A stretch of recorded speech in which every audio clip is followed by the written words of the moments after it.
Hey, it's Andrew Huang. Let's talk about a song that changed my life.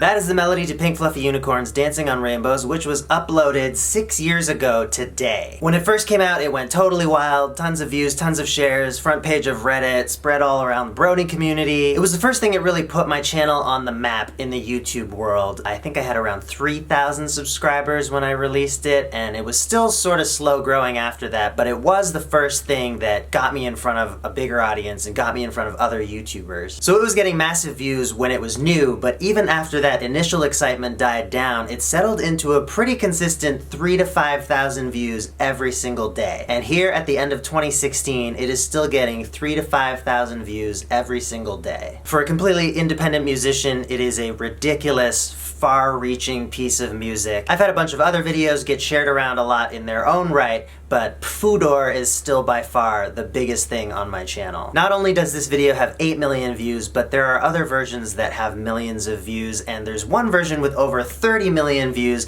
that is so popular that people leave comments on my version accusing me of ripping it off and not crediting the original artist. Every day a whole bunch of people upload covers of it on YouTube, and even just a month ago, Maddie Ziegler, who dances in all those Sia music videos, 1, 2, 3, 1, 2, 3, posted this on her Instagram.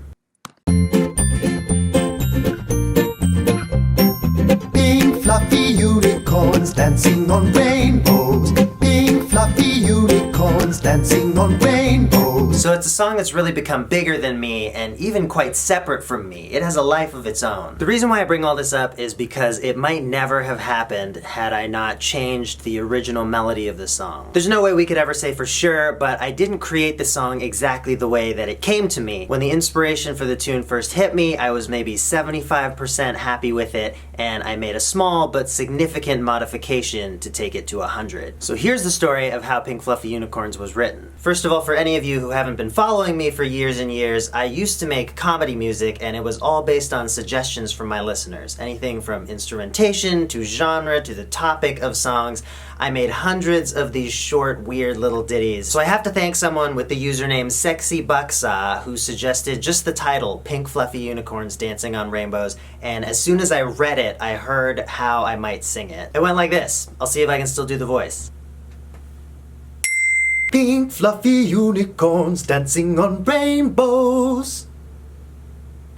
So the last two notes are different from what I ended up with, and for me that made a big difference. That interval between on and rain felt awkward to me, and then the last note was also the same as the first note, so when you repeated it, it just didn't seem that dynamic. It really felt to me like dancing on wanted to lead to rain. That's a C, and at that point in the song, the chords are moving from a B flat to a C, so doing that made it feel a lot stronger. But then I wasn't sure what to do with the last note because keeping it where it was, which was also a C, sounded super bland.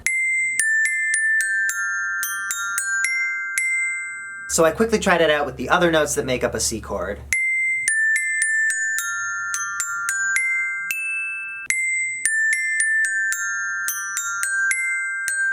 And those sounded really off too, but then it hit me that the perfect way to end it would be to stay on C but jump an octave lower.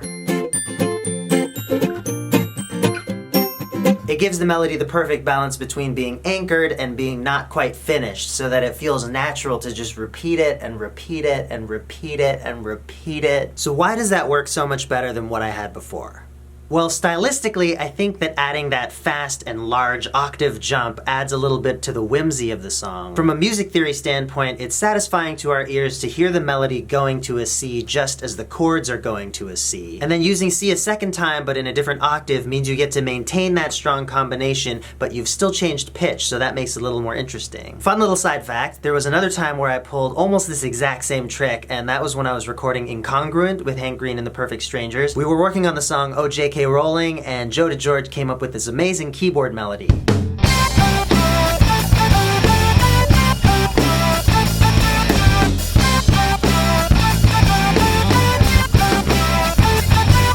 And we were playing with it and all feeling like it was really awesome, except for this one bit that was a little lackluster. And so I came up with a small change that also upped the whimsy. It also paired the 5th note in the key with the 5th chord in the key. It also used that same note twice in a row, but an octave apart. This time though, we went an octave up.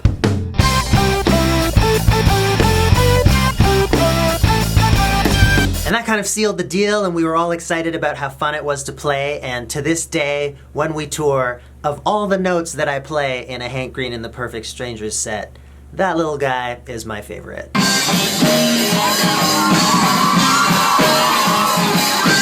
Thanks for watching today. I hope you enjoyed hearing about the song that Pink Fluffy Unicorns might have been. If you're a songwriter and you have a melody that's a little bit plain, don't underestimate the power of the octave jump. You underestimate the power of the octave jump. If you like this video, please give it a like, and you might also want to check out this playlist of music theory and production videos that I've started to do more of, because learning is cool.